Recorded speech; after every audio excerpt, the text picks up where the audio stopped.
All right, welcome everybody. This is CBSI presents Tales from Flipside number 92.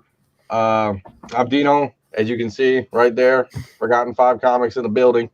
Uh, for all your comic book needs, cool books, doing it up. And boys, I don't know. I gotta say this on the low because the girl's sleeping upstairs. I might have messed up because Kate Beckinsale is single now. Oh, I think I fucked myself, but no.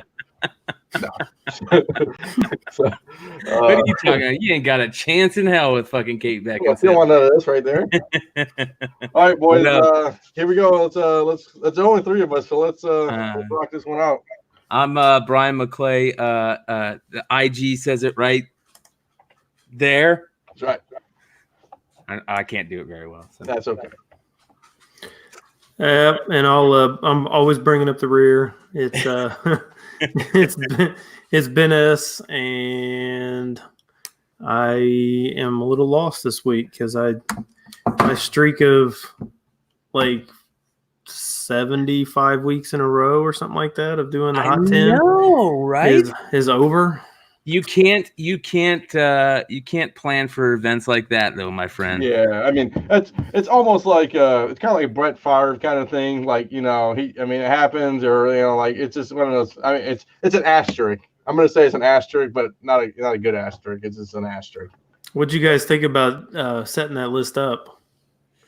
It was pretty interesting. I thought it was very cool how everybody kind of pulled together because you're the one man show, man. Like you've figured out a way to do it, and we rely on it so much that it's kind of hard when it's just like, oh, how are you going to go do it on your own? There's no way somebody's just going to out of nowhere go do it on their own after you've been doing it for so long. You have your ways to do stuff. You probably do it throughout the week. I'm just guessing. Yeah. But then just to have somebody go, oh man, now I gotta somebody's gotta do it out of nowhere. So it was nice that everybody just kind of came together instead of one person really struggling. Oh no, it absolutely was. I totally appreciate everybody that chipped in on that. I really, really appreciate it. Yeah, that's cool. I mean, what did you think of the list? What were your thoughts? Did you have anything that you would have thought differently without getting too far into it? I mean, I didn't really look at like in general what was going on this week, so I didn't really have a chance to even kind of look and see what was even going on. But I did just kind of looking at your guys's kind of conversations and stuff. I saw a couple of times you're like, oh, this book's hot, and then like all of a sudden, like 5 minutes later, like, oh, maybe it's not really that hot.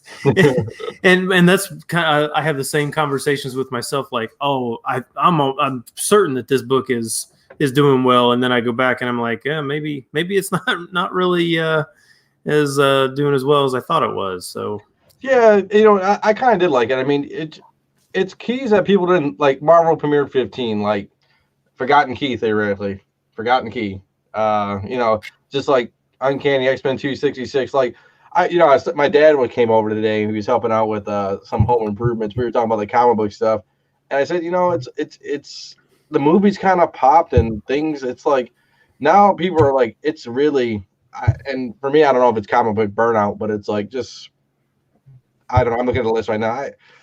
I'm just nowadays. Like the hard part was.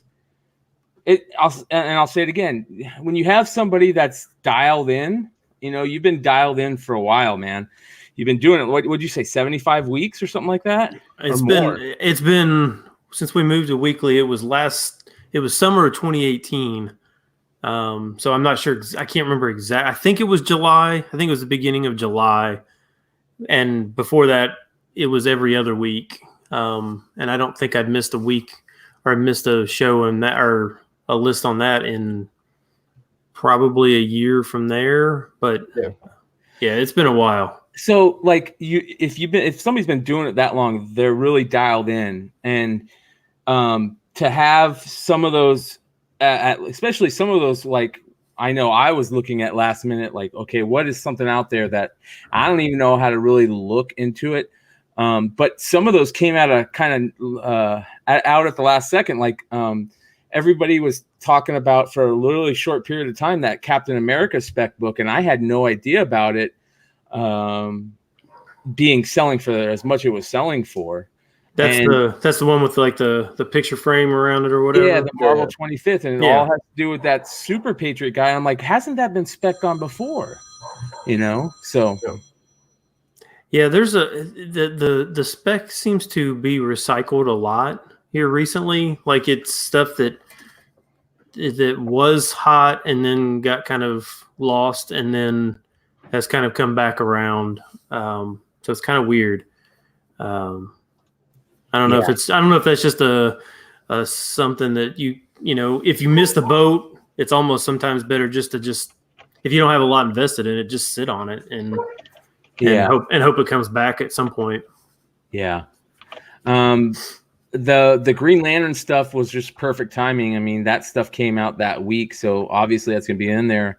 And we also got lucky with the Spawn stuff because that was definitely going to be on the list. So there was a couple of books on there that, you know, you just had to put on the list. So that was nice. Yeah, I'm still surprised that, and maybe this is just kind of where I get really confused on what first appearance is more important. But I'm really surprised that 50 of Green Lantern is not more important than 48, just because 48 I mean, Rayner's only appearance on that is just on a last page on a splash page. Yeah. Yeah. And it's just his character, just his name. I mean, he doesn't become Green Lantern until 50. Yeah. So I'm kind of surprised that, and 50's got Parallax, and you would just kind of think that would be a more. Now, granted, it was probably a higher print run because it, you know, had like that deluxe, you know, glow in the dark cover and stuff like that. But that's the one that I thought was probably the one to talk about, especially some of that stuff that I just happened to read Topher's article that week when he was kind of talking about, hey, if this is coming down the pipeline, like you really need to start looking at some of the Blackest Night storylines and Parallax storylines, because that's really juicy stuff to write a series about.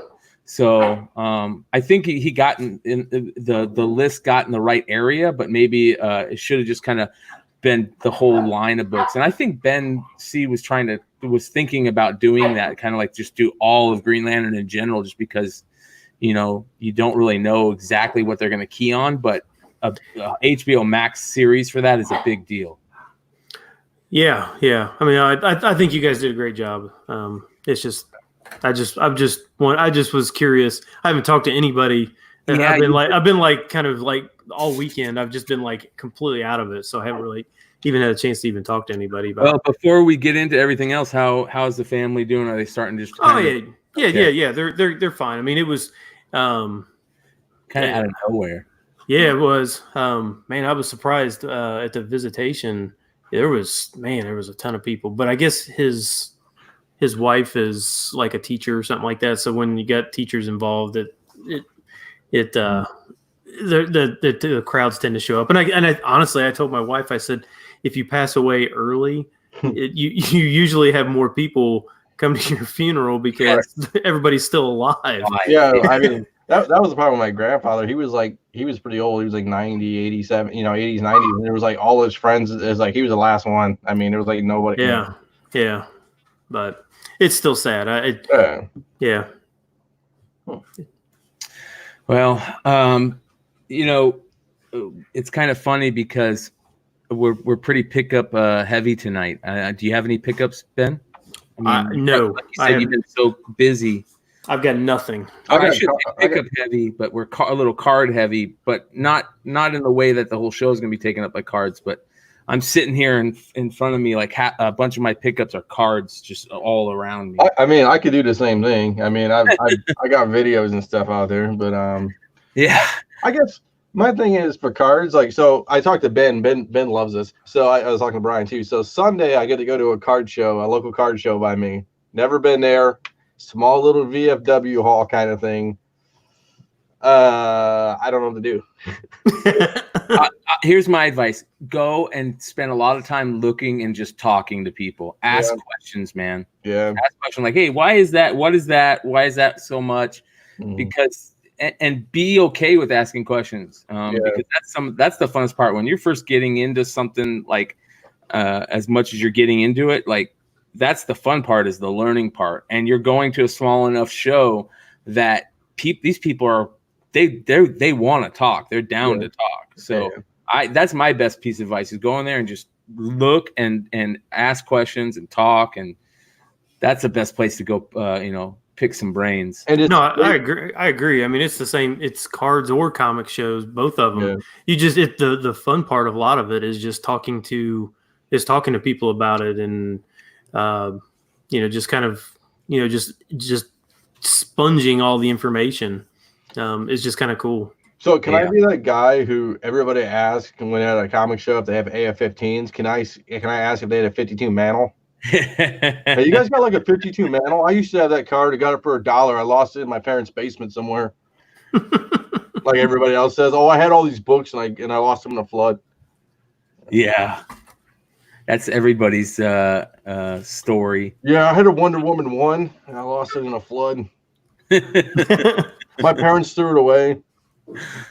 I got a funny story about that. I mean, I just said everybody's got a story about that, and I have a story about that. When I first started collecting cards, my dad was like, when I first started collecting cards, it was Garbage Pail Kids. So I had my dad going all around like all the 7-Elevens and the Circle Ks, and grabbing me Garbage Pail Kids. And finally, he's like, there's sports baseball card shops. Why don't I just go there? I'm like, baseball cards?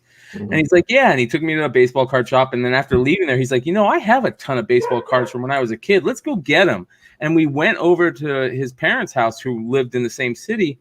And when we get there, she's like, yeah, about those. I cleaned out the shed about 3 months back and threw all those away. All my dad's cards from when he was a kid. Oh, no. My dad did the same. His granddad did the same thing. He went away for college and came back, and like he had like a rookie Gordie Howe and just stuff like that. And he just ate a shoebox, man. And that's heartbreaking, man. Especially when I hear hockey stuff, because the hockey stuff's so rare.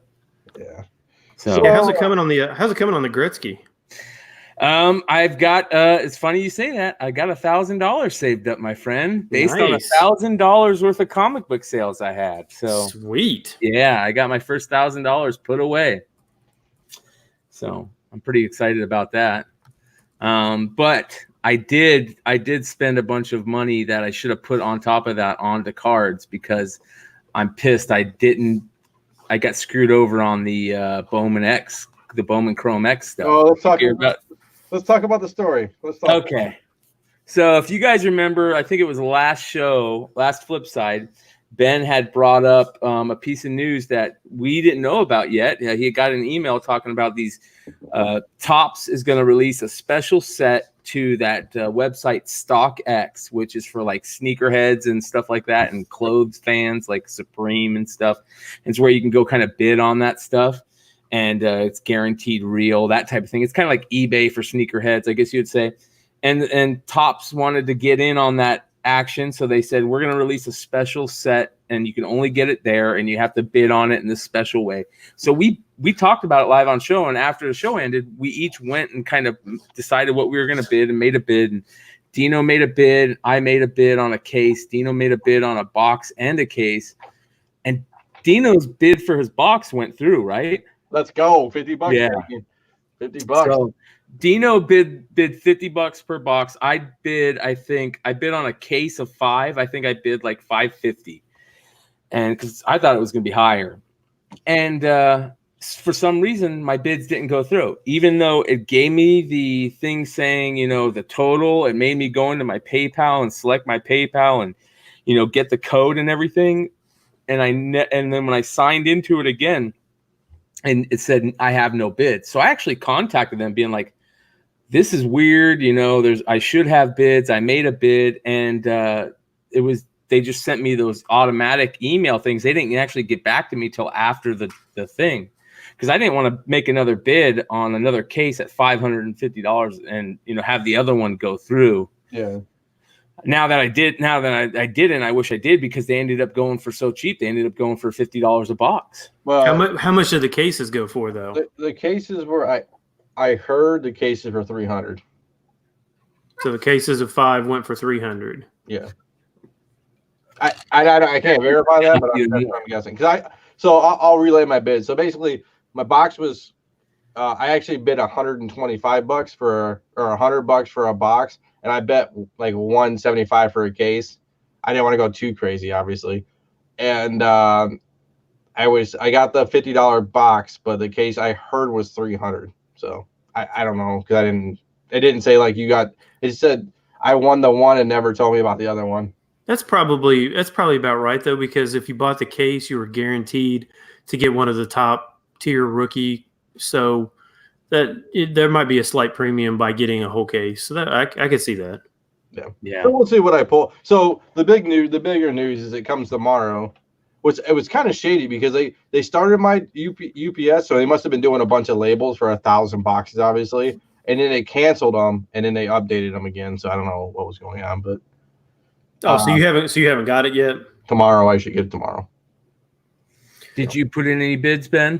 I didn't. I forgot about it, actually. I was going to, and then I forgot about it, and then I was like, oh, I would have bought a box for $50. Yeah, that's why. But let's tell the audience it's only one card I'm getting for $50. Yes, it's not like a card or a box of like a hobby box or something like that where I'm getting 50 cards. Yeah. It's Uno card. So hopefully I hit it big. I guess that parlays. You want to do? It's only 31 of those cards, right? There's 1,100 boxes though. Yeah, but there's only 31 cards total. Yeah, there's basically 31 sets total. Yeah. So let's parlay into this into the pickups a little bit. So I've been kind of posting videos on our YouTube about cards and showing cards. So this was the first auto I got actually. And it's actually on the card too, which is kind of cool. So, too bad it's a bum. So, and that came out of the Stadium Club. Yeah, and those were like I think $3. These were all clearance packs, bro. Nice. So, I guess I'm just gonna go through some of these. Nothing too crazy. Panini Chrome cards, Mitchell Robinson, a Trae Young rated rookie card. So that's cool. I got a relic Trae Young card too. And then I got this Dwayne Wade high octane card from Panini Threads. It's a 7 out of 25. That's actually kind of cool. Yeah. So, but and then I just got some just basically some other stuff. I mean, I didn't see anything too crazy. I've been picking up basketball. I've been picking up everything else. So I got Dwayne Dedman, that was one of the gold parallels. Landry Shamet from the Clippers, and then a lot of Kevin Werther cards out there. So this was a status card. I mean, they're not worth anything, but I mean the Dwayne Wade's probably worth $20. That's probably the most expensive thing I got so far. So that's it. I mean, I got other stuff, but I mean, it's but the cool thing about those the relic you got is at least it was a good player. Yeah, a lot of people get shitty like numbered relics, numbered to whatever, and it's a shitty player. At least you got Dwayne Wade. I got lucky on relics. I got Pete Alonso with the autograph or with the jersey. I got a Tuukka Rask jersey. And I got a Trae Young jersey. So I've been doing a lot of good on the jersey cards, but autos I've only pulled one so far. So yeah, but you got it out of a clearance pack, which is nice. Yeah, I mean all these. I've been buying clearance packs like just singles, and I guess is it hangers? I guess is the proper terminology. Yeah. So I've been buying clearance hangers. So when I go to Sunday, I want to make sure I'm using the proper terminology. You got any single hangers laying around?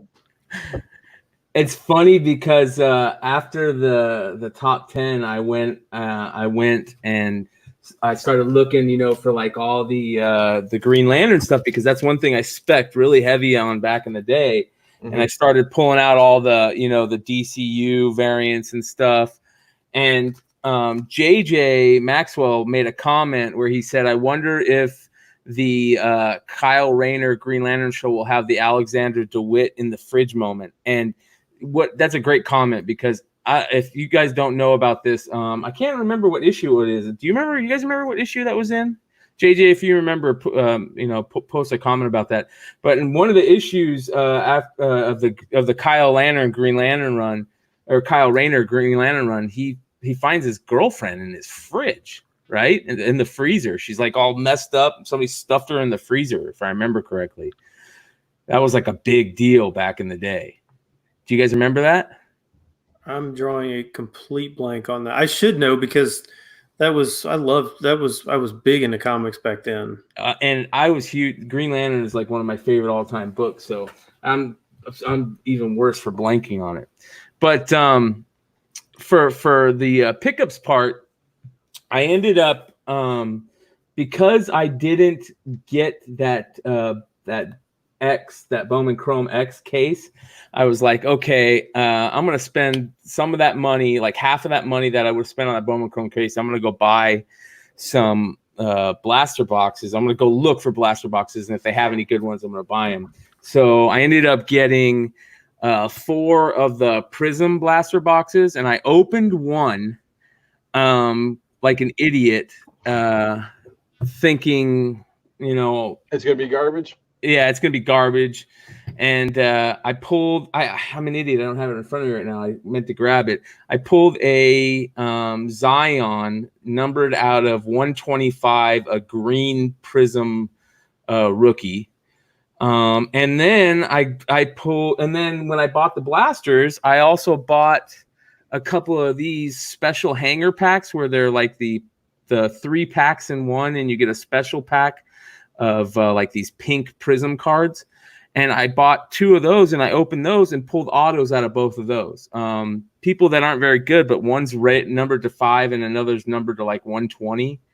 So that was kind of crazy. So that made me go out, and I bought more today. I bought a bunch of these today. So I'll open these on another live show. But I heard a lot of people pulling Zions, though. I don't know how rare they are. They're being pulled like crazy right now. So I mean, it's not as a big deal anymore. But this is the kind of cool thing. I'll show you guys the Zion rookies here a little later on. But I did get some comic stuff. I ended up buying another copy of one of these Spider-Man variants from the Goody. I think it was Sam. Was that the Tower? Is that the Tower Records with the cassette in it or whatever? Yeah. The Tower Records with the cassette. There was 4 covers. Sorry about the dogs, guy. The puppy is driving the other one nuts. I got the Tower Records, and I buy these anytime I see them. They're like one of the original variants. Let me fix this real quick. Cover for me while I fix this. No, you're fine. I was just looking, Dino, because it looks like there's some people listing some of those Bowman Chrome X boxes already. Yeah. And it looks like they're going for well over $100. So, ooh. What do I do, Ben? Do I open the box, or do I not open the box and list it on eBay? I was what's sad is I owned a card shop. Mm-hmm. And I was the worst at selling wax. I didn't want to. I wanted to open it all. So I bet. You want to see something that's gonna crap your pants about, though? I pulled this. Oh! Why is it fucking? Whoa! I didn't pull that, but I saw that. So basically, it's a 2019 triple threads. It's a is it a Deca pullout card, whatever. So you got Don Manley, Roger Clemens, Jeter, Garcia Parra, Bernie Williams, Pedro Martinez, Rivera, David Ortiz, Aaron Judge, and David Price on the cards. Hold on, you pulled that? No, I didn't pull that. I just saw somebody posted this online somewhere. Oh. So I was like, that's dope, though. I mean, what do you think that's worth? I mean, who? Thousands. You think so? It's so hard to tell. I mean, you saw the one we talked about, the one with all the home runs on it, the home run guys when he pulled that one. With the 50? Yeah, 50 autos. Yeah, what do you do, man? I mean, I don't even know. I wouldn't even know what. Do you send that to Heritage too? Like, yeah, I don't know what you would do with it. I mean, it was so long that it would really even be hard to display because it's so big. I mean, it would take up. I mean, I guess you could. I mean, it would look cool framed. I'll be honest, but this one's kind of cool because those are all Yankees, right? Yeah, and Red Sox. It was the Yankees Red Sox rivalry, except for Aaron Judge and David Price, but everybody else was in the rivalry, kind of. I love how Garcia Perez on there too. Right, Yeah. him and Jeter are right above each other, right? Yep. So it's Manley and Clemens, Jeter and Garcia Parra, Bernie Williams and Pedro, Mariano Rivera and David Ortiz on a set, and then Aaron Judge and David Price. Those are good. I like those. They each faced each other. Yeah. Yeah. I'm kind of confused why David Price ended up on there. Yeah, I know. Yeah. You couldn't pull like Schilling. Oh, I guess Aaron Judge and Schilling wasn't there. Yeah, I don't know who you. I mean, you could have got almost anybody. Yeah. But JD. No, the Rivera, was it Rivera and who? Rivera and David Ortiz. Yeah, that would be a cool one. Yeah. Now, do they come apart or are they actually? They're all together. They're together. So can you like pull them apart? Is that? Well, I mean, you wouldn't want to do that, but I'm just saying, like, you could cut them. Yeah, I guess if you really wanted them apart, but that pretty much it would be worthless. I mean, you'd kill the value on it. You mean a Paul's problem? Yeah, Paul's be like, hey, I need to tear these apart. Yeah, I only want this one. I don't want that. Can I sell the other ones? Yeah. All right, that's a cool card. So, all right, so let me do this real quick again. Let me try take 2 of this. Okay. So, anyways, yeah, this is the 1 in 1,000 variant. They call it 1 in 1,000, but this was a special book. They did one special cover for each of the 4 Spider-Man titles that were out at the time. So it's like Sensational Spider-Man, Amazing, Regular Spider-Man, and then I can't remember the 4th Spider-Man. It might have been Web. Yeah, Web of Spider-Man. You're right. And each one had a special white cover that they only sold at Tower Records, and they were bagged, and you got the special cassette in them. And they're just really hard to get in good condition. And usually you don't find them unopened like this because they're usually all open. And so whenever I see them for cheap, I think I paid $20 for this. So I'll buy it every time for like a 1 in 1,000 variant. Yeah, that's a good price. Yeah. That's what I figured. Why not? So I got one of those, and then I got one of these. It looks a lot nicer. The bag and board is just trash, but he shipped it really terrible, and it's very lucky that it didn't get torn up. But it's one of those Resident Evil Capcom giveaways. That's cool. Yeah, these are super rare. They usually like in 9.8. I think there's a couple guys that have a 9.8. They're like wanting to sell them for like, like $600, something like that. So they're hard to come by. So I've owned, I think it's like the 4th or 5th one now that I've had. The first one, I didn't know anything about it, and I had put it up on eBay. It was in a collection I got, and it went for like $70 or something like that. So, and I wish I wouldn't have sold it. But anyways, so I got one of those, and then here's the cool one. I haven't opened it up yet. These all just came today in the mail, but this one's really cool. This is one of those ones that like you see it on there for a buy it now, and you put in a buy it now offer. But you're like, oh, no, that gives another person a chance to just snag it from me. Or I put in a best offer, and, somebody could just buy it now. So I put in a best offer, and then I didn't even wait for them to respond. I just went back and bought it, I've seen that happen a lot. We get that a lot, too. Yeah. So, I've been really screwed on the way people have been shipping stuff lately. It sucks.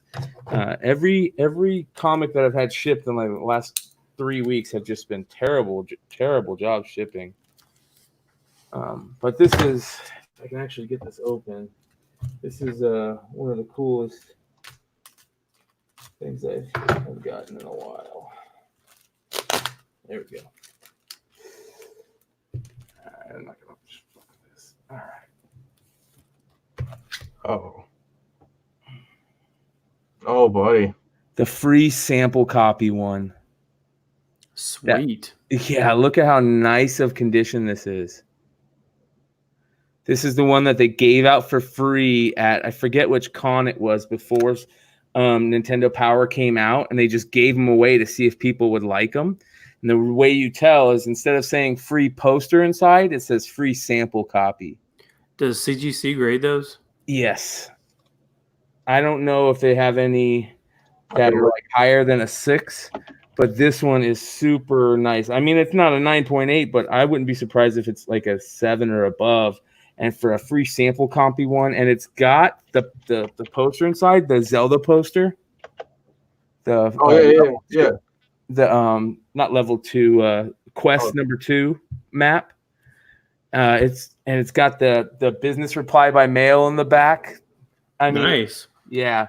So okay, a little messed up. Are you ready for this? Yeah. So they actually do grade them. I'm looking at the census right now. What do you guys want to bet? You guys want to take a little notes? What do you guys think? How many copies? How many copies are graded? Yep. Of just Nintendo Power 1 or the sample copy? Just the sample copy. I'd say 50. I said 10. 9. Woo! No 9.8s. What's the highest one you think it is? What's the highest? What do you think the highest graded is? I'm gonna say no 9.8s. I'll say an 8. I bet there's a 9.0. There's 3 9.0s. Look at Ben. Wow. You know that's why he's on the top 10. So no signature series though. Yeah, who's gonna sign them? Who's the kid from Nintendo? Who played Savage? Who played Mario in Super Mario Brothers? Leguizamo. Yeah, there you go. Get him to sign it. That'd be dope. So it came with that issue, and then it came with issue number. Is it 2? This is September, October 1988. So I don't even know what issue this is. This is Simon's Quest from Castlevania. Castlevania 2. Yeah, he's holding the head of Dracula, which is kind of cool. That is dope.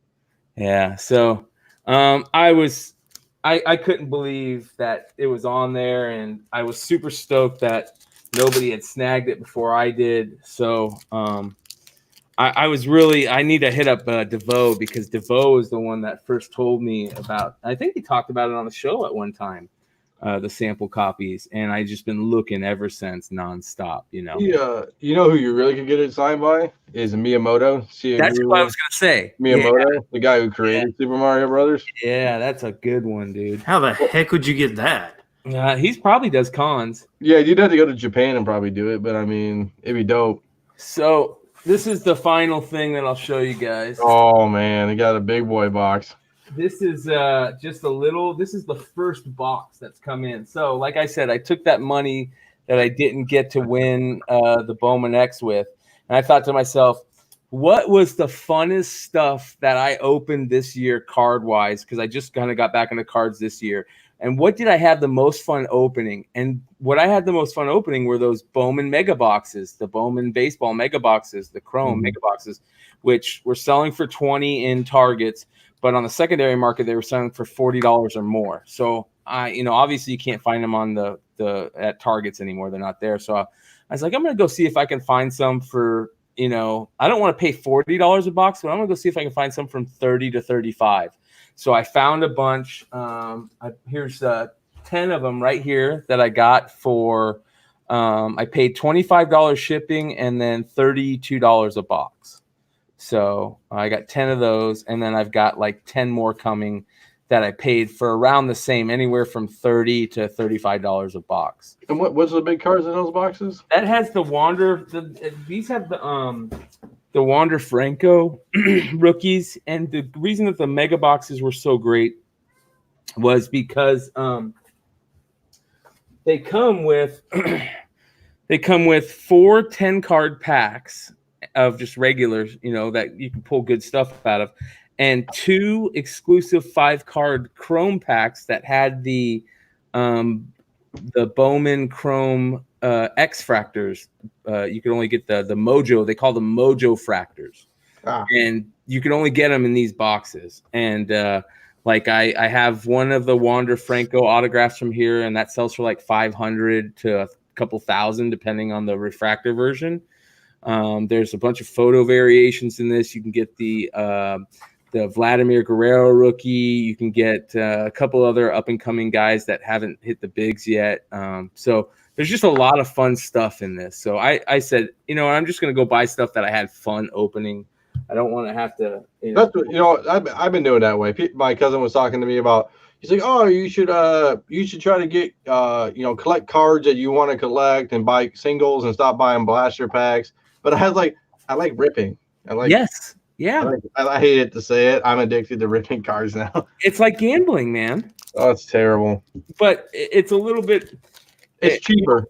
Yeah, it's cheaper, and you don't feel as bad because at least you have something physically tangible when you lose. Yeah, you say it's cheaper until you go buy one of the the immaculate collections or something like triple threads. Yeah, I wouldn't do that. I mean, basically, you wouldn't do that. He just bought a Bowman X Chrome box. Well, it's $50. I mean, it's not like it was $8,000. I did check the completed sales on that. The one did sell for $150. So, so Brian, what do? Do you open a box? Do you sell it on eBay?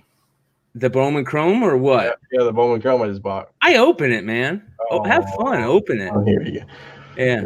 You know what's funny? The great part about these is, hold on, let me I have a drawer too, just like Mr. McClay has, or no, Mr. Leg has. I have the card drawer. He has the comic book drawer. I have the card drawer now. Oh my gosh. So, that's all I fire kindling for when I start with an outdoor fire. Don't worry, bro. I got the paper. So I grabbed those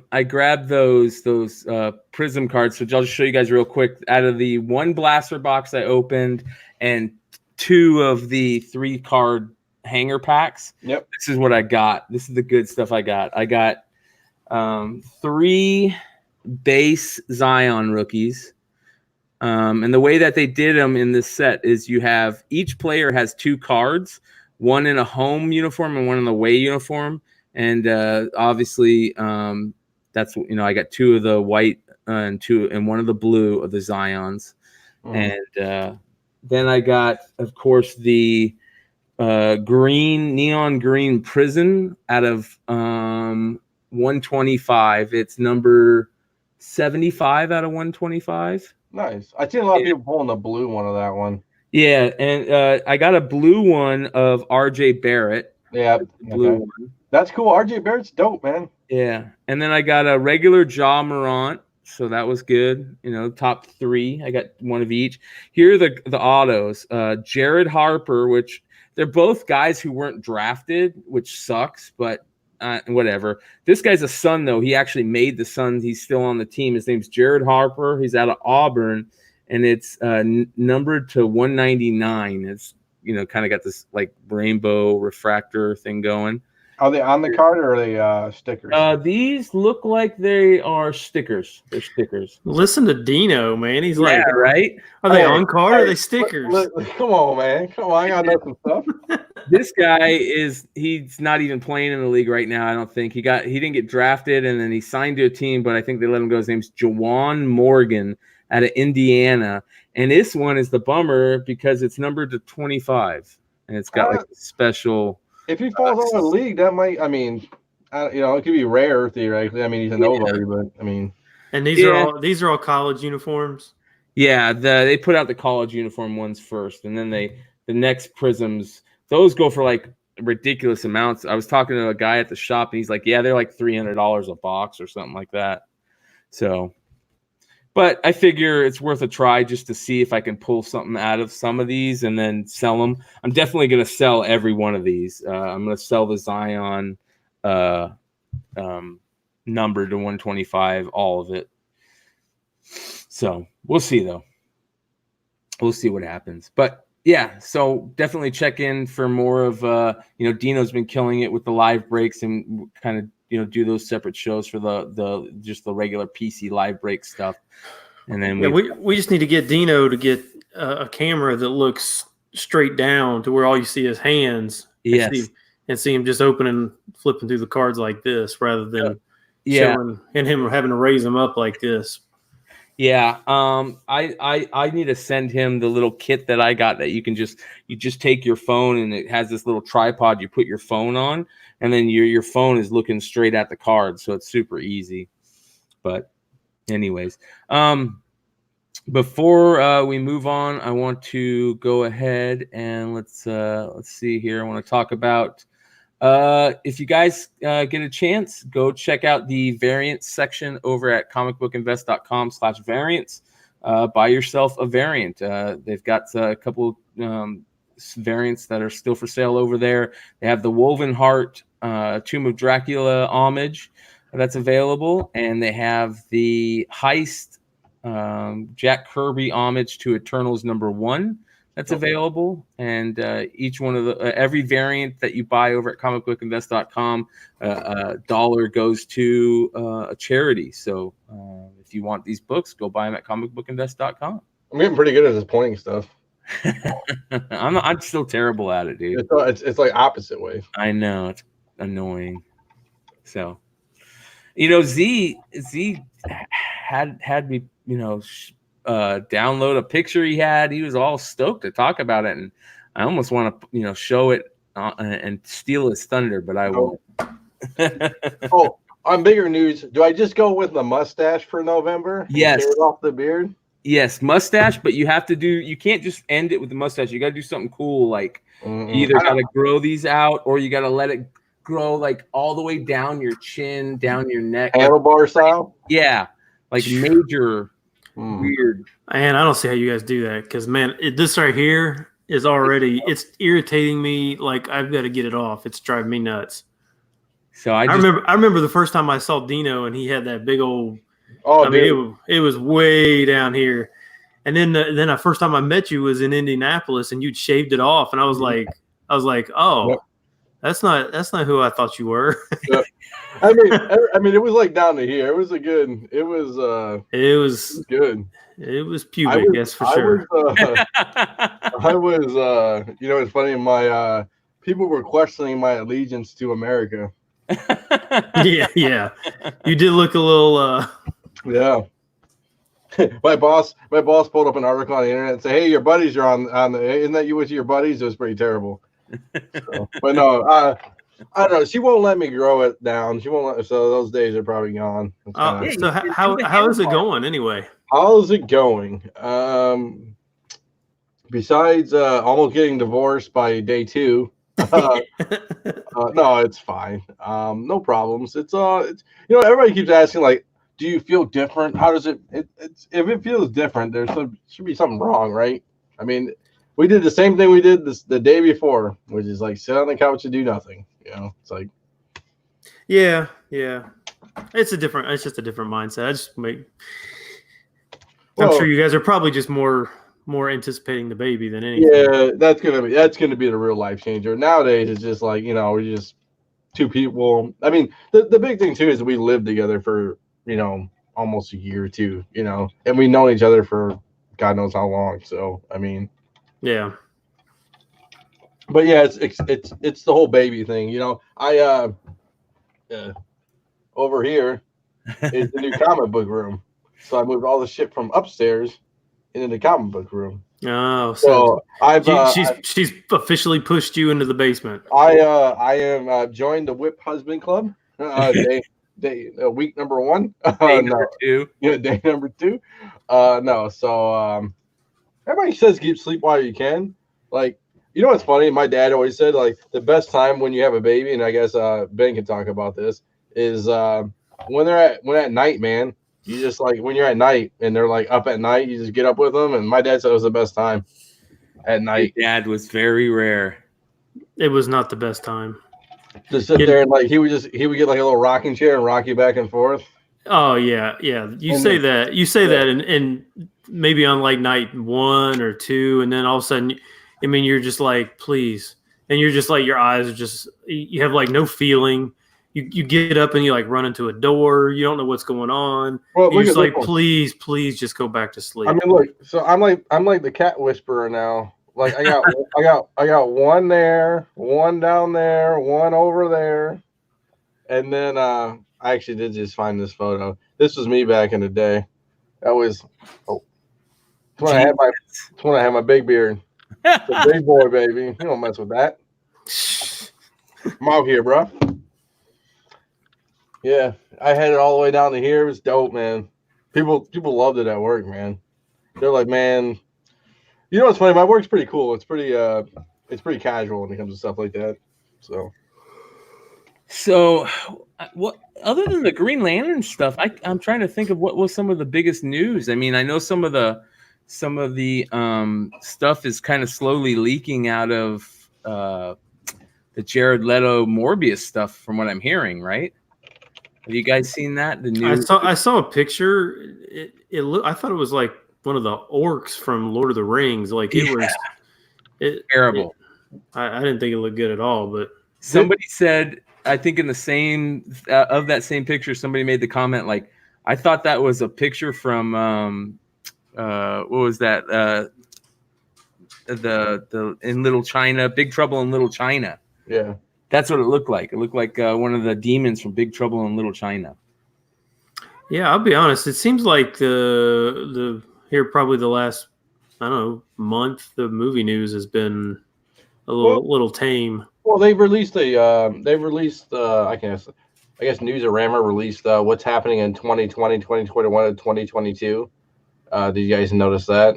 Mm-mm. Okay, so I'll share it in my screen. It's no big deal. We'll give them some props. So, sorry.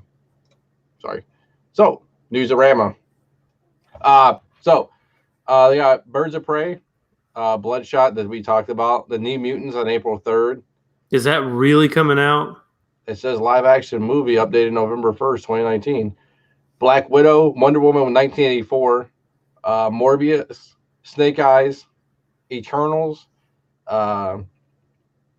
with the Shang-Chi and the Legends of the Ten Rings, Doctor Strange, the new Doctor Strange, the Batman. I believe that's probably with Robert Pattinson, right? Did you guys? Yes. Did I just for some reason? And maybe it's been out a while, but I just saw that teaser trailer for the Batman. I didn't this really week. think that's fake. See it. Was it decent? I think it's fake. It seemed like it was fake. He dropped the F-bomb. Yeah. Probably not real then. I don't know. I don't know. It looked real, but there was something about it that just seemed fake because it looked too like it was done too soon. I don't know. I didn't. Yeah. I mean, I was like, did I miss this? I mean, because I didn't really hear anybody talk about it, or I didn't. I totally missed it. And then Spider-Man sequel, Suicide Squad, a new one, the new Thor movie, Love and Thunder, whatever it is, untitled Marvel Studios film. I don't know if that's like a new probably. Yeah, I don't know if it's Avengers or whatever it is. And then we really didn't talk about this. New Spider-Man into the Spider-Verse sequel. So I'm glad it got its due. It's got its thing. It's coming with a sequel. I enjoyed the first one. I thought it was pretty decent. I loved the first one. Yeah, it was pretty cool.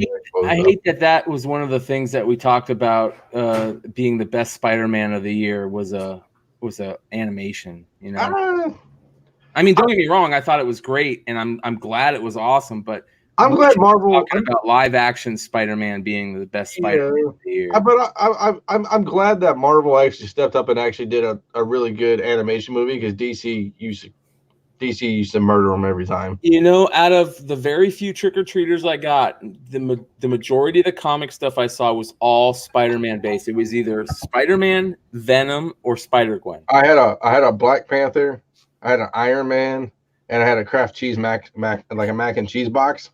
That's awesome. Hell yeah, dude. He was very proud of that one. It actually was pretty cool. I'm all Kraft. Screw Velveeta. Yeah. Velveeta's good on a decent day. That's when you're rich, man. When you have Velveeta, you know you're rich.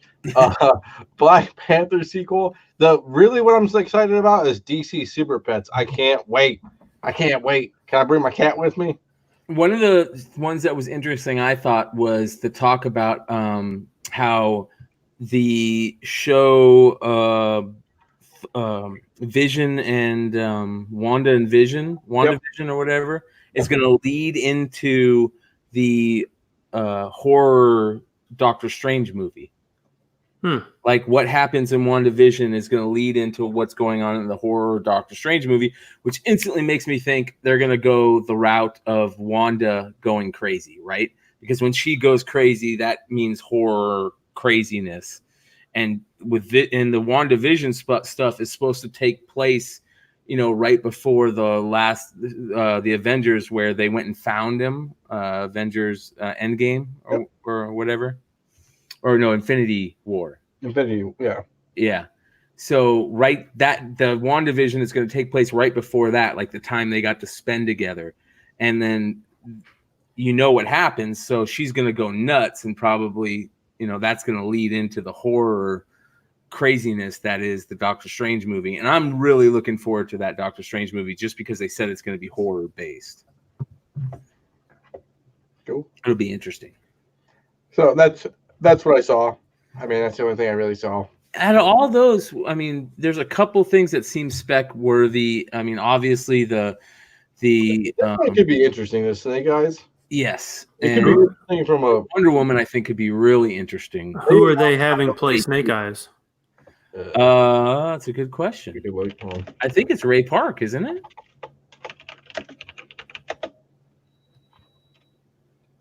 '2020 film. Let's see what IMDb says.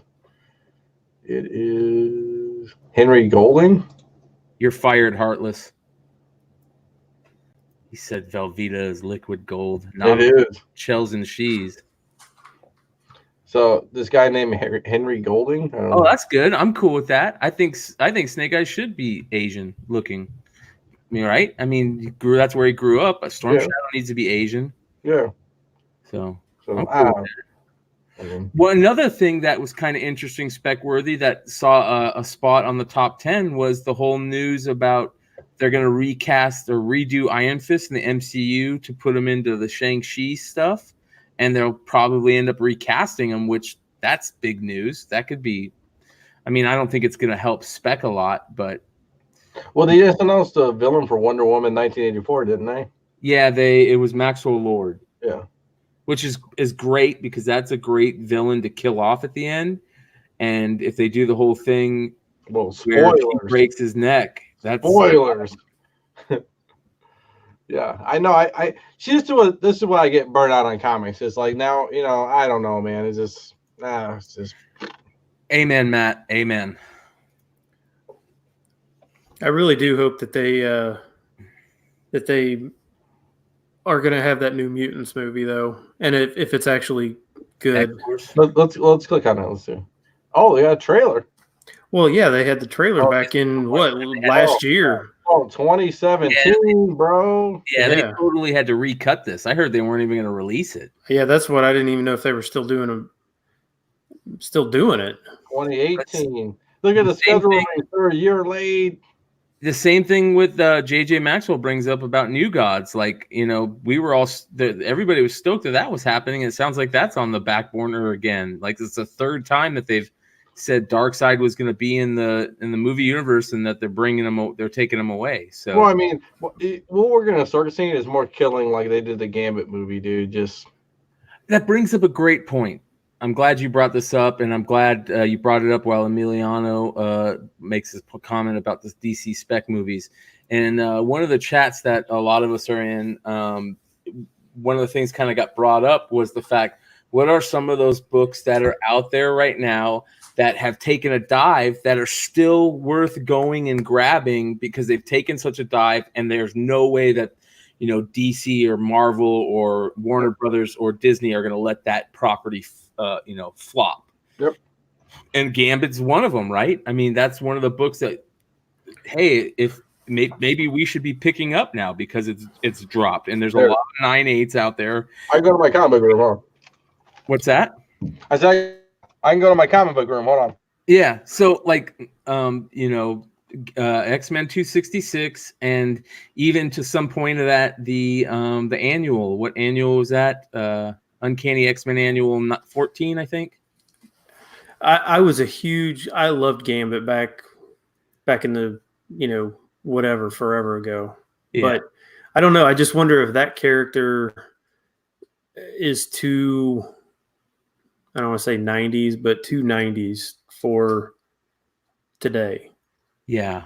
That's the only issue that I have with the Gambit character as itself. It just doesn't, I'm not sure he necessarily translates. They're going to have to change up how he looks. That's for sure. Even though I don't want it because I think I still love that Gambit look. But you're right. I think that we're stuck on the 90s Gambit. Yeah, and I'm just not sure it translates well to, I mean, basically it would be the 2020s. I mean, almost 30 years later. Or 30 years later. So yeah. I don't know how well it would jump to this day and age. I don't know. You mean like one of these? There you go. Show up here. Yeah, I mean, even buying them raw, it might be worth. I mean, what are they dropping to? That's a newsstand too. Nice. Well, make sure you get the newsstand too. Yes. Gotta get the dope newsstand. Honestly, boys, I think this has a shot at 9.8. There you go. Yeah, I mean, even Rogue, first appearance of Rogue is another one. That's a tough book to find in high grade. That Avengers Annual. So. Did and maybe my last week was kind of a blur for me. Did I read somewhere where where DC is, because of the success of Joker, is considering doing almost like these Elseworlds stories, like these standalones that are totally the DC Black, they're going to have movies that are just like Elseworlds type, where they're just going to say, hey, J.J. Abrams, go do a movie, whatever you want. We don't care. You can do Superman Red Sun, or whatever. We don't care. Just do something way off the wall. I don't mind it, actually. I really don't. Oh, I loved Elseworlds back in the day. I mean, I loved reading almost every one of them. I think it gives you freedom to make a good movie. Well, that and the fact that it's not been done, stuff like that. Marvel rides those movies out. Let DC ride those type of movies out until the wheels fall off, right? I mean, yeah. I saw an interview where what's the lady that did Wonder Woman? What's her name? Patty Turner? Is it Turner? Patty Jenkins? Patty Jenkins. Yeah. She gave a little interview where they were talking about I think a different movie or a different event, but they asked her about Wonder Woman, and she was saying, how everything was filmed a while ago for 84, and now they're kind of talking about what they want to do next. And one of the guys straight up asked her, hey, what if DC came to you and said, hey, we want you to do Justice League? And she straight up said, she's like, I just think that's too hard. I would rather see other movies based on a single character where maybe some of those guys will pop in and out, but to do a team movie these days with some of these actors and having to have everybody together, it's just too hard to do a movie these days. Well, that's what makes Avengers and the whole Marvel cinematic scene as that went through even more amazing and hard to pull off. I mean, when you had Avengers, you had Robert Downey Jr., you had all these guys who are just big name stars coming into movies. And I think, they got the right people, obviously, but it's like, especially when you start getting like Avengers versus, when Spider-Man came in and all these other people came in, it was big old fights and stuff like that. Like that was my biggest concern about the Marvel movies, is how you're going to get all those big name actor guys and have 3 minutes of scene towards everybody, especially when Captain America went a soldier, Black Panther. I mean, like everybody says, oh, we hate the Hawk because the Hawk was in it for 2 minutes and he was like, hipster Hawk or whatever, or nerdy Hawk or whatever. But it's but the reason we cared about it is because they spent so much time in movies before creating those backstories on their character. That's why we didn't like Justice League, because they threw all those at us and we had no, like you said, no character story, where they spent many movies and a lot of time creating the Avengers characters, where the last 2 Avengers movies were just straight up fight scenes. You know what I mean? Because you had the character development. Yeah. So anyways, it's going to be interesting. I know a lot of people think that the whole movie spec, TV spec stuff is dead, but I don't know. We'll see. Somebody keeps buying it. Oh, there's always somebody going to be buying it. I mean, yeah. I mean, somebody will buy this tomorrow for, $100, $125. I mean, yep. So well, I don't know. We were kind of talking a little bit before the show about how I know there's a lot of people that have been doing the speculation game for a couple of years solid now, 4 or 5 years strong, that are kind of starting to get a little bit burnout. And we were wondering, is the spec game dying, or is it burnout? And I fully think it's burnout, because I think that the spec game is just as strong. I don't think it's as strong as, like, there's books out there that are super strong in the spec game. I just think there's more books that you can make money off of in the short amount of time, not in the long game. I think it's harder to make money off in the long game, where it's really easy to make money off of these short, new Wednesday books that instantly shoot up to $30-$40 for a week or two, rather than, a couple of years ago, we could spec a little bit in the long game of, months in advance and make money, buy a book, in a decent semi key, and make money off of that in the long game because you knew it was going to rise steady over a couple months. I think that game is long over. It's now just making the short gains, many short games quicker. That makes sense. Yeah. I mean, you're just talking about moving volume quick.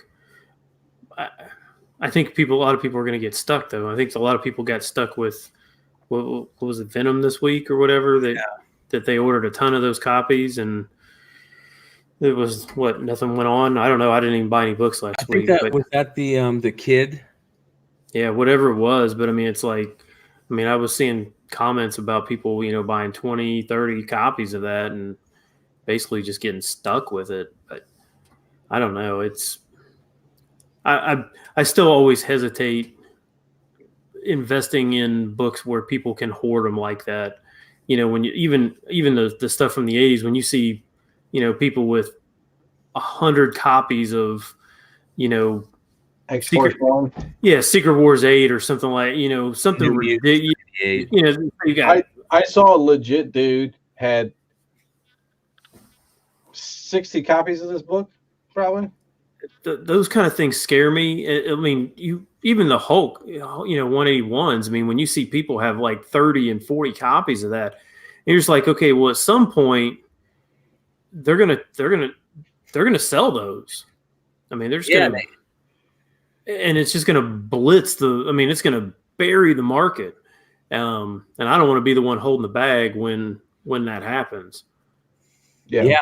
That's, one of the things I do like that you talk about a lot, Ben, is there's something you like to say a lot where you talk about books that people are going to buy and just put away. Those are some of the books that you want to spec on, like the Disney books and those books out there that people are going to keep in their collections, and you're just not going to see them. I mean, right. There might be a couple hundred, say 1,000 copies available now, but those are going to dry up over the next 10 years to where in 10 years, so many people are keeping those things and they're stashed in collections that there's really only a couple copies available on the secondary market. And some of those books are really hard to spec. You got to really know what you're doing to be strong in that category. But man, that's a category definitely to learn how to deal with. It is. I mean, and I think inherently there has to be some rarity to start with. I mean, it doesn't have to be like ridiculously rare, but it does have to have some kind. It can't be, like I said, it can't. Yes, everybody wants an ASM 300 or something like that, or everybody wants a Hulk 181. But my gosh, it's just one of those things that I'm just, yeah, that'd be nice to have, but it's like, do I really want the same trophy that every other comic book collector has? Yeah, it's not rare anymore, man. It's not rare. It's everybody's got a trophy and everybody's got the same thing. Yep. But yeah, those rare books that you just don't see. I mean, honestly, Legion of Superheroes 23 is not really that rare. The Hughes cover, I mean, it's just a 1 in 10. I mean, there's probably 3,000 copies out there, but what you go on eBay and there may be only like 4 or 5 for sale at a time. I mean, there's just not that many out there. So there has to, I mean, if there was 30,000 copies, it probably wouldn't be worth hardly anything. So it has to have some kind of inherent rarity to where you don't want it so rare that people forget about it. Unless it's got that mystique of, like the ASM 667 Del Auto or something like that. That's, it's just got that mystique, to where everybody knows about it. Yeah. But there's other books out there, quite honestly, that are ridiculous covers and by some great artists that people just don't know about because they're so rare that they don't realize how much that book probably should be worth. Well, one thing that I want to bring up, I know we bring it up a lot on the show, but there's a reason for it. And that's what Matt and Rob are talking about in the chat. And that's the foreign variants. I mean, those books are some of those books are so rare that people don't care about condition when they pop up. And the Spider-Man, the Spider that we talked about, the Playboy Spider-Mans. The Playboy Spider-Mans. Yeah. I mean, those are, but here's the cool thing about them also. It's also sometimes cool when they catch fire, when a super rare book catches fire in the secondary market and you watch people finally start to catch on. It sucks for some of those people that are really into those and that will never see them now because but it's fun to watch those super rare books finally get found. You know what I mean? By the public. Oh, absolutely. I mean, honestly, when Steve Horn published the DCU article, what was that? It was almost probably 3 years ago now. One of the best articles on CBSI by far. Yeah. Okay. So, I mean, he basically kind of brought to light, everybody kind of knew they were out there, but didn't really pay much attention to them. But even still 3 years later, 2 years later, however, it's been a while. Some of those are still non-existent. They're not, you can't find them. Yeah. So it's like, you really start to think about some of those and you're like, you know what? People know about this and know that they could get good money for it, and yet it's still not available. Those are books that are truly, truly rare. Yeah. And that's one of the things that I was talking about with the DC stuff coming out. Those DCU multiverse packs, the Green Lantern stuff coming out, those DCU multi packs, this Green Lantern run was going on in those DCU multi packs with the Kyle Rayner stuff and the glow in the dark parallax cover, the number 50, like you're talking about right here, Ben. And one of the books in that article that people talked about so much was this book right here, this issue 51, where it's like the Kyle Rayner on the cover. They have a first and a second print of the DCU variants. And, the second print was thought to be so rare when that article first came out. And that article proved that some of the super rare books, like you said, we really don't know about how rare they are in those DCU universe multi-packs. And some of the Green Lantern ones aren't as rare as we thought because we just never talked about them before. Yeah, the Green Lantern ones are not. There's I can't remember, maybe it's 81. I think maybe it's 81. There's a newsstand or something like that that's pretty tough to find, a DCU. But yeah, I mean, some of those DCUs are just, I mean, they're just and honestly, I found a bunch of them at one time and have really never found them since. They're pretty much dried up out there. You don't really see them that often anymore. I've got a bunch of them, but I've only sold a couple of them.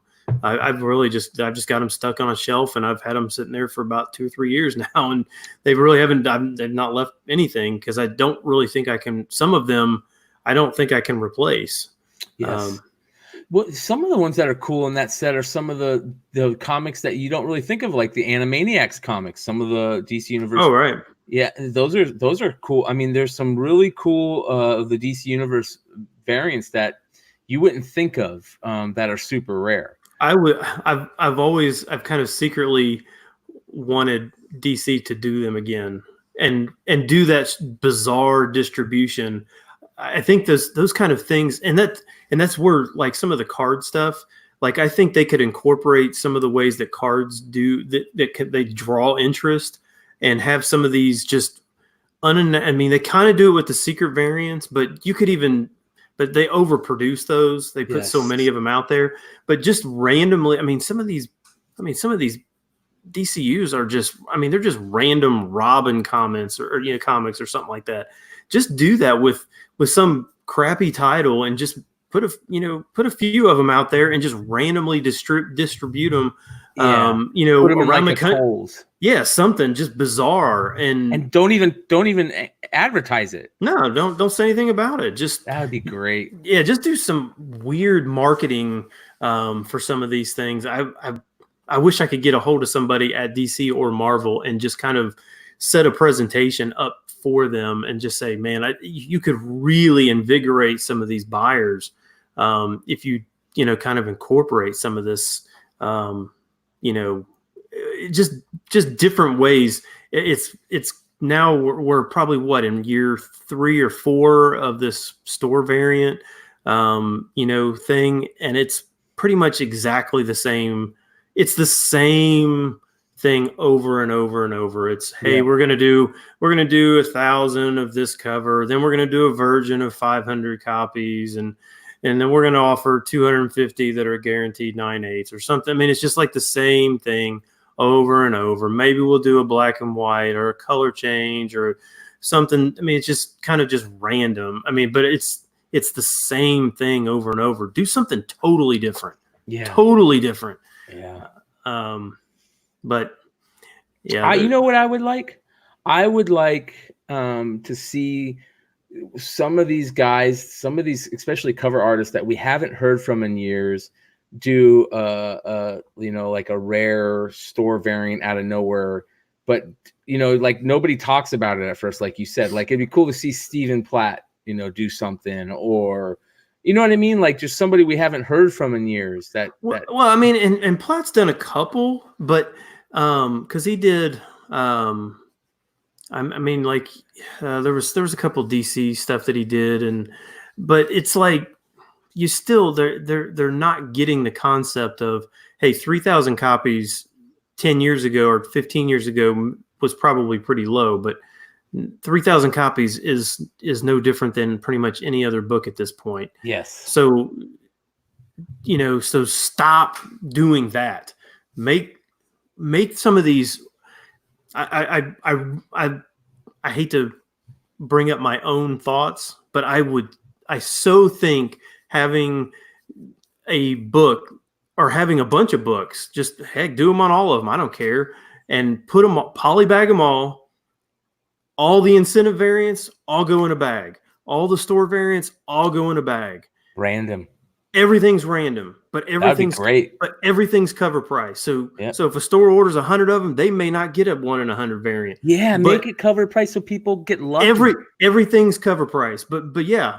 So then for those books, they're still worth something, and they will still sell 5-10 years from now, because they're the idea of, oh my gosh, I get an autographed J. Scott Campbell book variant that's numbered out of 12 out or of this one of one sketch. Yeah, why not do that? I don't understand. They need to do it more. I really don't understand why you would not do that. Yeah, they kind of did that with the Mark Bagley stuff on the Absolute Carnage stuff, but they didn't play that out like they should have. They should have really played that out and talked about it more, and it didn't really get talked about that much, and they should have done more of them. Hopefully there's more coming, but not on the back cover. What the hell are you doing on the back cover? Right. Yeah, that's kind of weird. Even just Image kind of did that a few years ago with that Sex Criminals with the sketches or whatever, but it didn't really have a whole bunch of different, options or whatever. But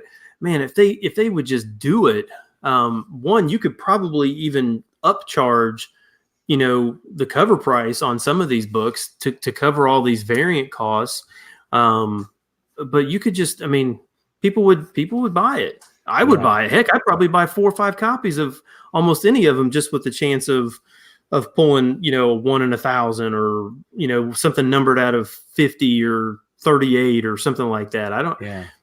I know I would. I know a lot of these cross collectors. Yeah, there's a lot of these cross collectors, that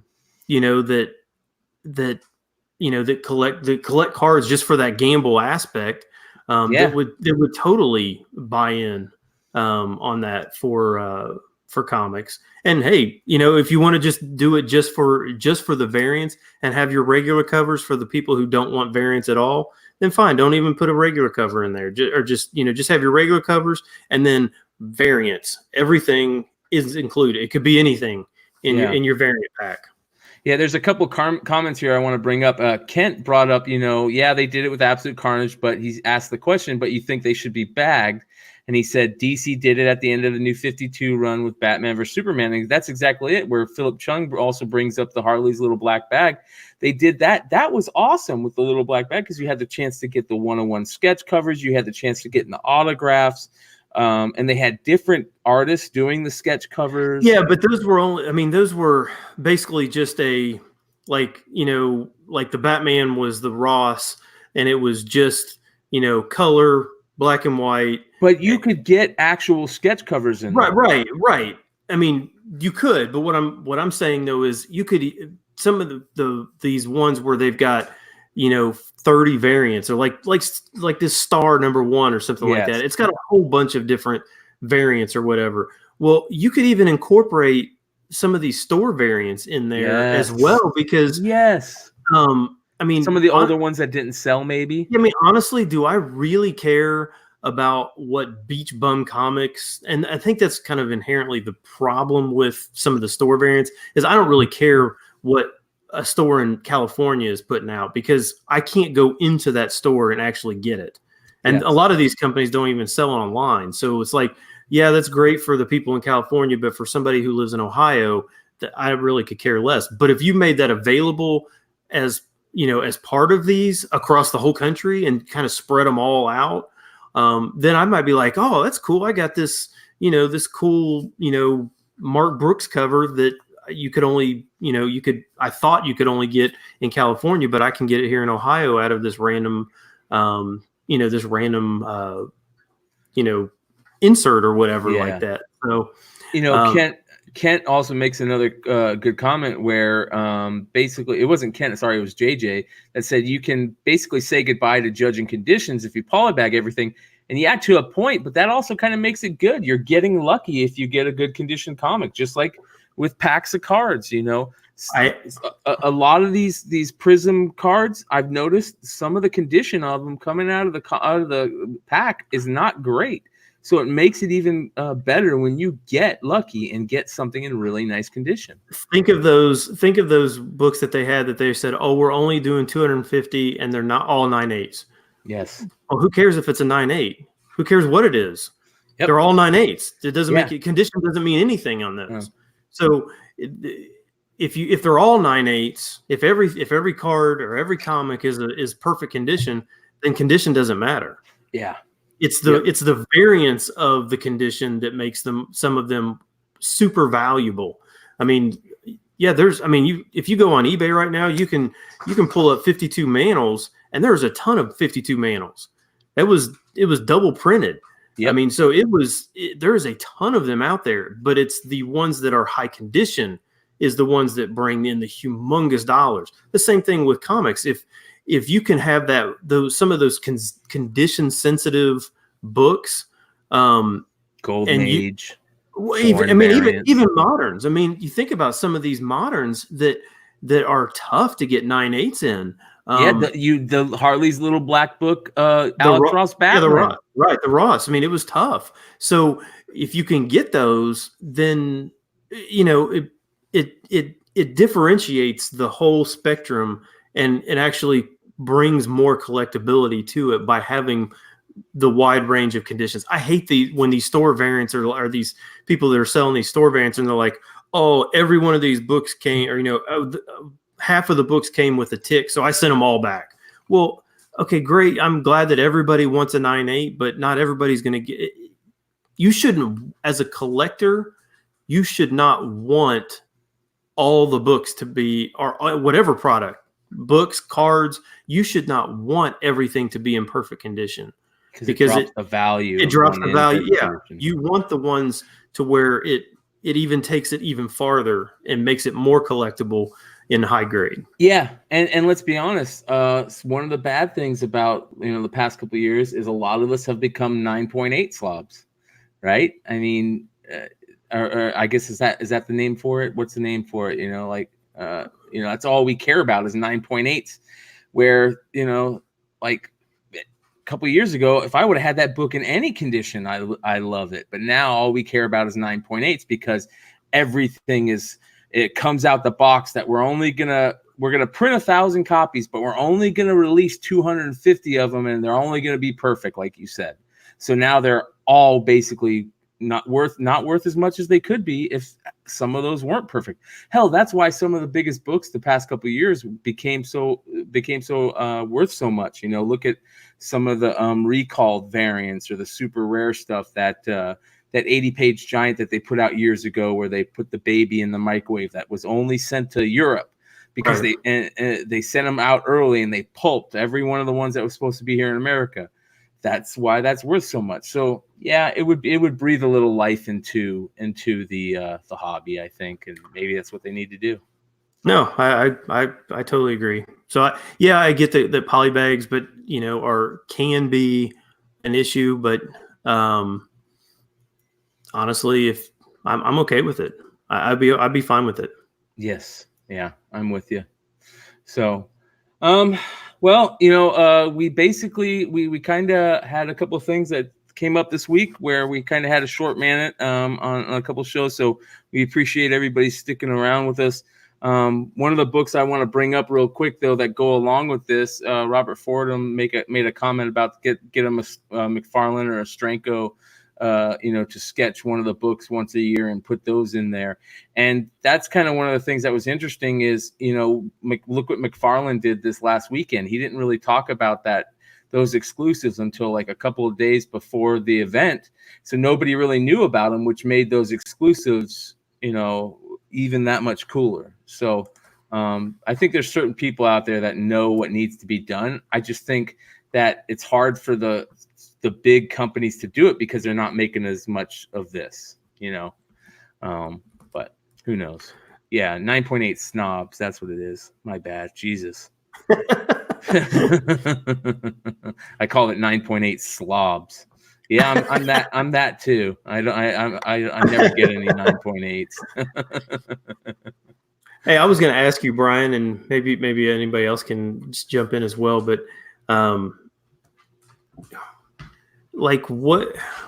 you see some of and I've seen some of these. I don't know, like these Patreon and blind bag boxes and stuff like that people were kind of buying in, not only just in comics but in cards and stuff like that. And some people seem kind of disappointed with what's out there. And I've just kind of wondered, like I've thought about my own stuff, like if I really wanted to sell some of it off, how likely, like if I said, like if you kind of, if I have 100 graded books and I included one graded book with every single one, and I showed all the ones that, some of them are $1,000 books or $500 books, would you be more likely to buy into something like that was guaranteeing a value, as opposed to there might be a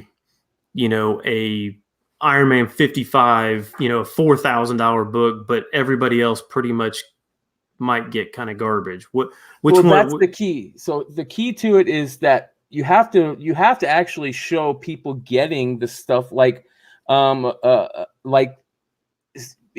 people are buying them and they're showing, they're doing an unboxing. I think that's a great idea. I think some of these people are doing it, like Comic Tom does it. Jack and Brian do it with the Bolo box.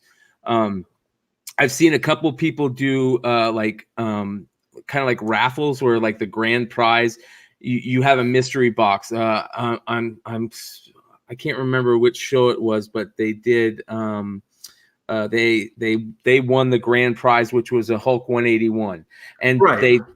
So I think that's a great idea, but the whole key is getting people out there who are buying them to show off what they're getting. So people see, it's one thing to hear the person selling them say you have a chance at getting them, because in the back of my mind, I'm thinking, you're telling everybody that, but when people out there are showing off what they're getting, that's the key. So if there's a way to kind of make it, if you do a live unboxing of what you get, in the mystery box, I'll send you a freebie, or you get so much % off your next one. Make it a reason. Yeah, I just didn't know if you were to, because I've never really bought into any of those. I just didn't know if you would be more likely to buy into it with the one big hit. Yes. Or where everybody, a bunch of little hits. Well, not little hits, but I mean, to where, like I said, if I'm sitting there with 100 graded books and I say, okay, this month I'm going to sell 100 boxes, and here are the 100 graded books, and you're going to get one of these. Yes, there's one of them that's 1,000, and there's some that are 50. But everybody's going to pay $100 or whatever it is to where it evens out the cost of all of them. would you be more likely to buy into that where you're guaranteed to get something good? I would want to get at least something. I mean, it doesn't have to be. Here's what I would personally. I would rather have the chance, like, so if somebody came and said, I'm gonna put in a Hulk 181, 8.0 in there, but everything else is like under $10. So you have a chance to get a Hulk 181, but everything else is under $10, and it's $100 a box or whatever, and then another person came around and said, I'm not going to have a Hulk 181 in there, but I'm going to have, an Iron Man 55 in there, like a low grade, but there's going to be like a first appearance of Gambit in there. There's going to be, like a little bit of minor things also sprinkled in there. I'd be more apt to buy that rather than the chance at just the one big book. Do you know what I mean? Yeah, and that's kind of what I was trying to. Like I said, it's a great idea though. Now that we're talking about it, yeah, basically, because here's the problem is I really don't have a whole lot of room, and I've got so many boxes of variants, that I'm just trying to figure out how to, and I've got some that are just, I've went through them and I'm just like, oh gosh, there's another one that I didn't realize, I forgot that I had or something like that. And I'm just trying to figure out the best way to possibly move a bunch to where everybody would pretty much everybody be happy. Idea. I think that's a great idea.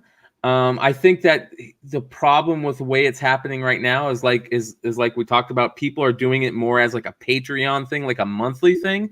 Right. But if you're talking about doing it the way you are, it's not about a monthly thing. It's like, I'm getting ready to kill off a big chunk of my collection. So, I'm only going to do it a couple times a year. If this works out well, maybe I'll continue to do it, but you're not going to do it every month. You're just doing it once. Right. And you're showing this is what you have the ability to get, I think that's a great idea. You just have to figure out a way to get the information out there. And maybe it'd be good to do a test run and be like, I'm going to do this with 100 boxes and then test it out with, a little bit less of a buy-in. And if it works out well, then try it again with a little bit higher amount. I think that's a great idea. And you don't have to do it monthly like a Patreon thing. You're just doing it once or twice a year just to cull the herd. It's hard to sell books. I mean, it's not as easy as it used to be. And eBay is taking a ton of money out. It'd be so much nicer if we do kind of have a platform that we can use, but it doesn't have as many eyes on it that eBay would, so it's tough. It's very tough. Some of the people out there that are in the chat that I want to give a shout out tonight. Obviously, JJ has been a couple of good comments tonight that we appreciate that, man. You joining in. Rob and Matt, we appreciate you guys showing up. For those of you guys that don't know, Rob Fordham and Matt Roybal, both of our two of our foreign guys that just know a ton about foreign stuff, and John Z has kind of joined that group, and those three guys have been a big contributors on this whole foreign thing that's kind of going crazy right now. So if you guys ever see them around, pick their brains. Kent, we appreciate you jumping on and throwing up some comments. So everybody out there, especially those some of you new guys that are throwing in, Earl, we appreciate it, man. He asked the question, can anyone really tell the difference between 9.6s and 9.8s? And the answer is hell yes. And I know one of them, his name is Sean Leggett. So Sean is pretty spot on what his grading is. Sometimes there's it's very minimal, and sometimes if you're holding up two graded books, sometimes you can't tell because some of the graders may not be as spot on. I was watching a video today. I don't know if it was new or not, but it was somebody he sent an ASM 301 in to PGX, came back at 9.2, then broke it out, sent it to CBCS, came back in 8.5, then broke it out again, and it came back, or sent to CGC and came back at 9.2. So wow. And the page quality changed from off-white by the time it got to CGC, it was white pages. So, yeah. So, yeah, I mean, sometimes it's yeah, whoever's looking at it. Yeah. What's the famous saying? It depends on if the guy got lucky the night before, whether you're going to have a decent haul on your grading, like it's how bad is that person hating life right then or loving life right then, whether you're going to get decent grades sometimes, because it's very, what is the word? Subjective, I guess, to the person that's doing it. I never heard CGC come out and tell how they train their graders. Has anybody ever heard how they train, other than like, yeah, this is the CGC book on how they do it? Like, I would like to see the process, and if that process stays the same from grader to grader, it's very hard to. I'm sure it does. I'm sure there are even like when I look at a book, because I'm like because I came from cards, so I am super hard on what should be an allowance and what shouldn't be allowance, because in cards it's pretty clear.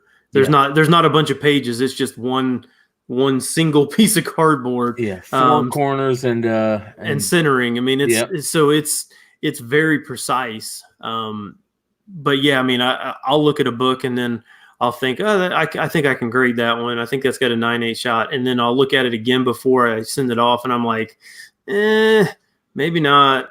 And then I'll look at it a third time, and I'm like, yeah, I'm not sending that.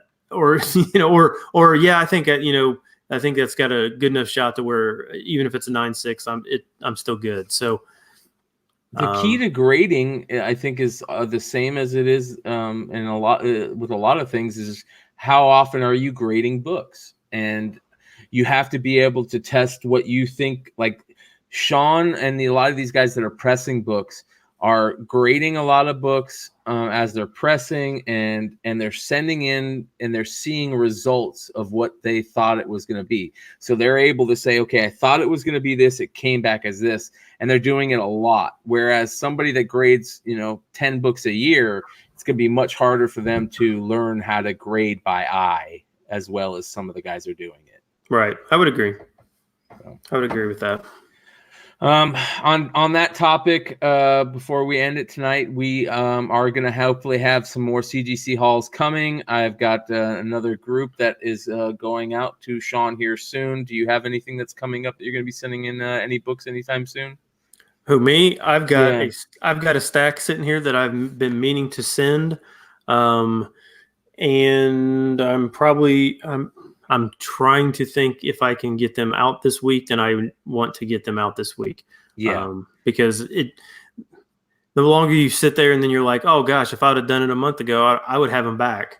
So it's like, just send them out. Just get them out the door.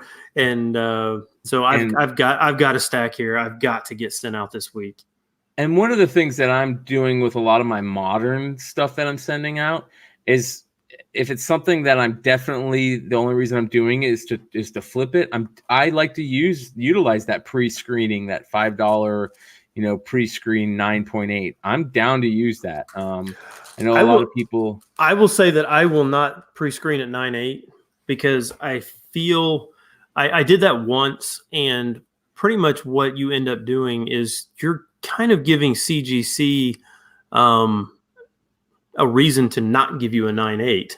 I mean, it does not benefit them, whether they say it does or whether they say it's that they change it or doesn't.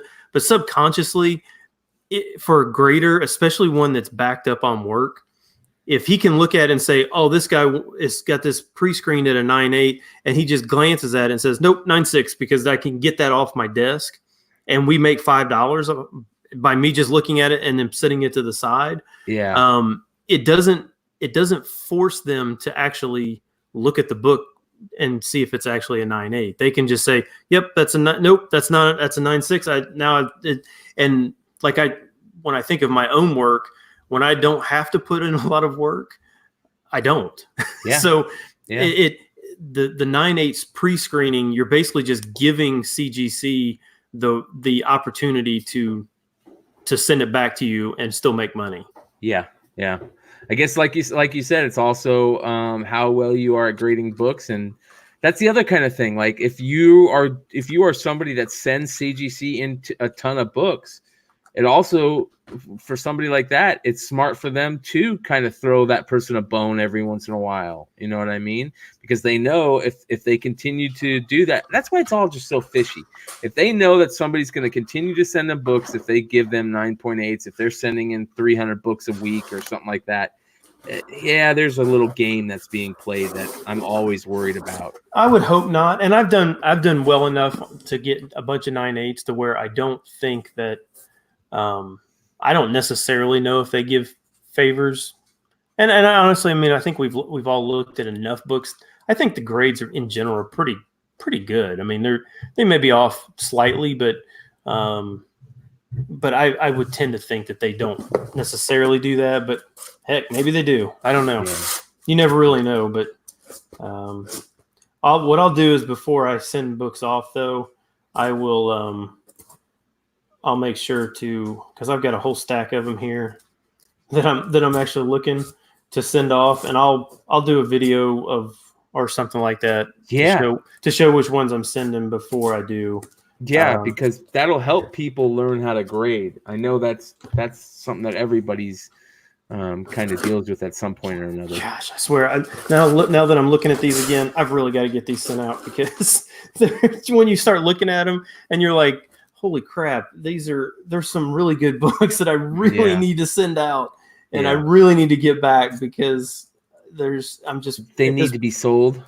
Well, I mean, you're basically just, I mean, you're wasting money. Yeah, you're sitting on money. Yeah, I mean, well, of course, granted, I still have a whole stack of CGC books that I sent in last time that I sent in to sell, and I haven't really done that. So, yeah, and Robert Fordham actually is calling you out on that right now. He's asking, "Are you sending in the foreign Batman?" Yes, I am. There you go. Yes, I am sending it. It doesn't fit in this box, but it's too nice not to. Yes, it is. It's too nice, and I want that in a case. So it definitely is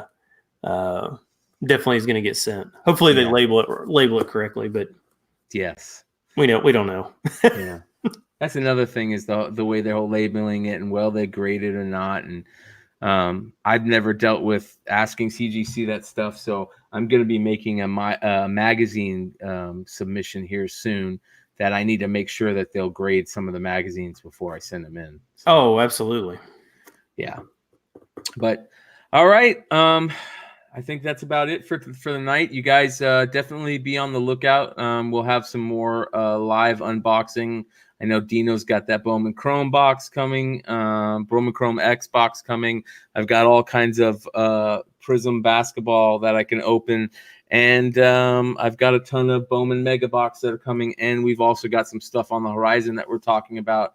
We've got the 84 football box that we're still trying to find somebody to get us one, sell us for the right price point. It's kind of rough finding them right now. So, but we will be getting one soon. So keep your eyes out on that card front, and of course the CGC hauls, and the Flipside challenge is getting to the point where some of us got to put up or shut up, because Ben's already just destroying it. He's one of the only guys that have made any money on his first investment yet. Yeah, I just need to take the time to keep going, because I mean, basically at this point we only have a month and a half, exactly. And I want to get it done before Christmas. So, amen. So I got to get on the ball, but yep. But thanks everybody for jumping in the chat and listening, and and continue to support us. I mean, we're coming up on 100 shows here. It'll be right around Christmas time is when we'll hit 100. We haven't really thought of doing anything, exciting. We definitely want to do something, so we're kind of open for some ideas. You guys make a comment. Let us know what you think would be some cool stuff to do for episode 100. And if there's anything you guys want to see or you want to hear from, or, just make a comment and let us know. Give us some cool ideas that you guys want to see or hear about. Yeah, we'll definitely do some giveaways and stuff, but you have to be listening live to get that. So, yeah. And before we call it a night, of course, like always, we want to give a big shout out to Simple Man's Comics. Go check out his YouTube channel for the hot and cold comic book list that I think he's changing now to he's going to do a monthly thing. So it'll be the same thing, but with just a little bit more info. And I think a monthly show will work better on that. But he does have the 3 Up and 3 Down show that he's doing a new show for tonight. And they're also doing the... I think it is the. Let me make sure because I don't want to say it wrong. Yeah, he is doing the 3 Up and 3 Down and the back issue Bolo tomorrow night. So go check out his channel for that, and definitely go check out comicbookinvest.com for the variants. You can check out the Woven Heart and the Heist homage covers. Other than that, make sure you guys check out the Top 10 show every Friday night at 11 p.m. Eastern. Ben is back, and he's I'm sure you're kind of itching to get back in there and jump in there and figure out those books for next week, being off for the first time in forever. So, yeah. Yep. But other than that, guys, thanks for watching, and give us some comments, subscribe, like, do all that stuff, and we will catch you next time. See you guys.